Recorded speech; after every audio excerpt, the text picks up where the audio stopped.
জয় গুরুদেব, জয় শ্রী গণেশ, জয় জগৎবন্ধু সুন্দর। আজকে আমি নীতিসার সম্বন্ধে কিছু তুলে ধরব এই ধর্ম গ্রন্থ থেকে, যেগুলো আমার বানানো নয় বা আমি কারোর কাছ থেকে শুনে একটু দেখে বলা, সেটা আমি বলবো না, সেটা আমি করবও না। যেটা ধর্মগ্রন্থ বলছেন আমি সেটাই তুলে ধরব। তা মানুষের জীবনে কতগুলো নীতিসার মেনে চলা উচিত এবং মানলে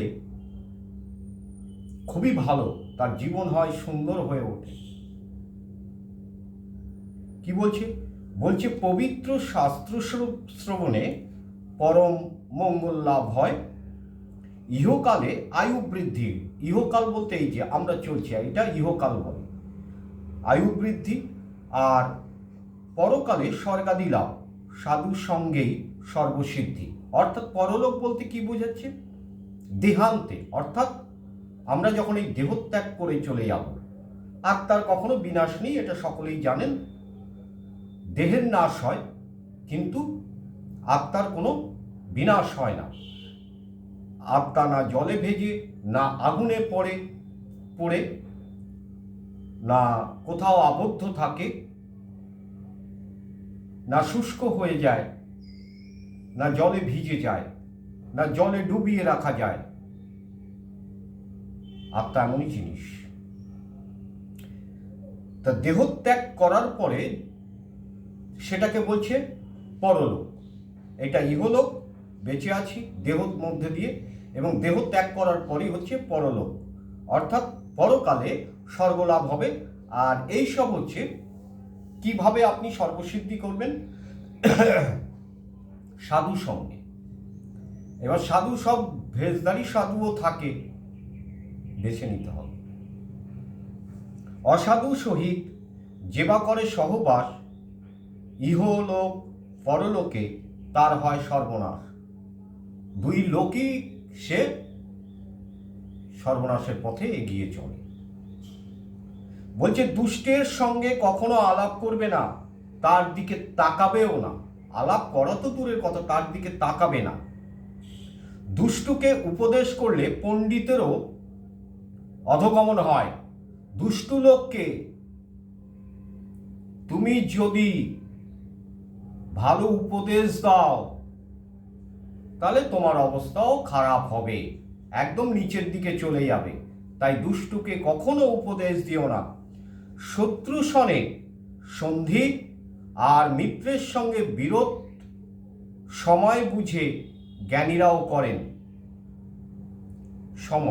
সময় এমন একটা জিনিস। কি বলছে? শত্রু সনে, অর্থাৎ শত্রুর সাথে তুমি কখন মিত্র করবে, আবার মিত্রের সঙ্গে কখন বিরোধ করবে, সেটা সময় বুঝেই জ্ঞানীরা ঠিক করে নেন। সংসারের সকল জীব নিদ্রিত হলেও কাল কিন্তু সর্বদাই জাগ্রত।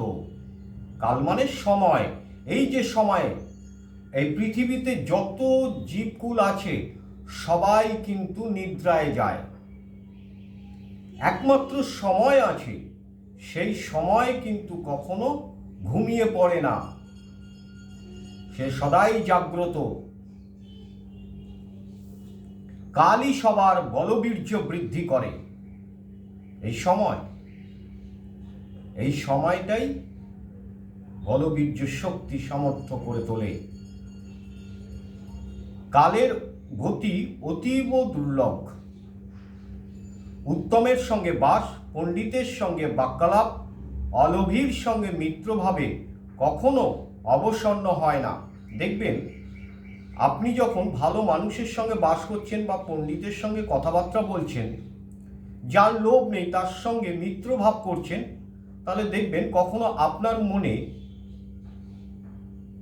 আলিস্যি বোধ আসবে না, ফেড আপ হবেন না, যেটা বলা হয় অবসাদ আসবে না। ক্লান্ত হয়ে পড়বেন না, এটা একদম সত্যি। পরস্ত্রীর সঙ্গে সহ পরিহাস, পরদার গমনেতে সর্বনাশ। শত্রু কখনো হিতকারী হলে তাকে বন্ধুরূপে গ্রহণ করবে। কোনো বন্ধু যদি অনিষ্টাচরণ করে তাকে শত্রুরূপে জানবে। যিনি হিতাচরণ করেন তিনি বন্ধু, যিনি ভরণ পোষণ করেন তিনি পিতা, যে জন বশীভূত সেই প্রকৃত ভৃত্য।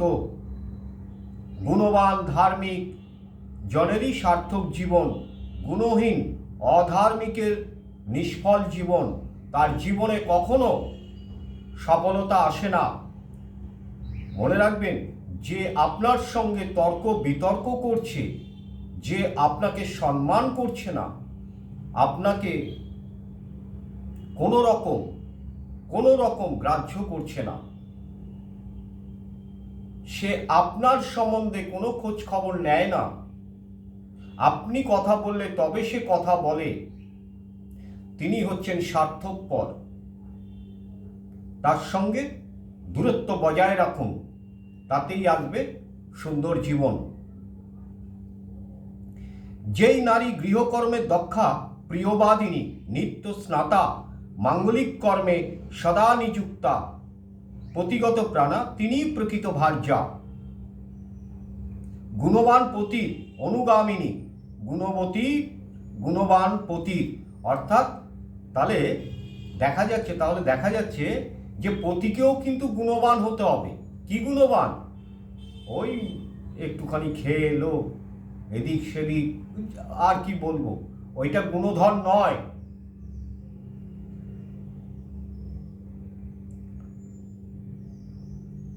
ভার্যা যদি দুষ্টা হয়, মিত্র যদি সৎ হয়, ভৃত্য যদি উত্তরদায়ক হয়, এমন গৃহ ত্যাগ করাই মঙ্গল।